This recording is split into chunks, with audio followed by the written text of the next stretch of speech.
бүгүнкү күндөгү жаштардын ордун көрүп атабыз. Ошого сиздин жаштарды өстүрүүдө же кадр өстүрүүдө кандай максаттарыңыз бар?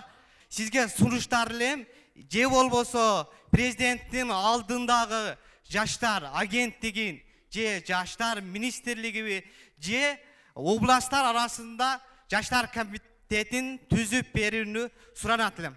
Рахмат. Мен бардык дүйнө жүзүндө жүргөн жаштарыбызга да кайрылдым. Прогрессивдүү, баягы билимдүү, дүйнөлүк компанияларды башкарган жаштарыбыз бар бизде. Дүйнө жүзүндө Америка, Европада, Россия, Казакстанда жүргөн тың жаштарыбыз бар. Мен бардыгын чакырдым. Ошол система, жаңы система иштеп баштаганда, кадрларды ала баштаганда ва жумушка дагы жарыя кылабыз, анда да чакырабыз.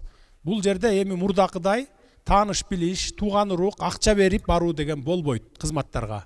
Муну ошол жаңы конституция менен жаңы системага кирише баштаганда биз сөз менен эмес, иш менен далилдеп көрсөтөбүз сиздерге. Уруксат бар. Жаштар комитетин түзүү боюнча аны бул жергиликтүү бийликтики, мына мен иши өкмөттүн өкүлүнө айтып тапшырма берип кетейин.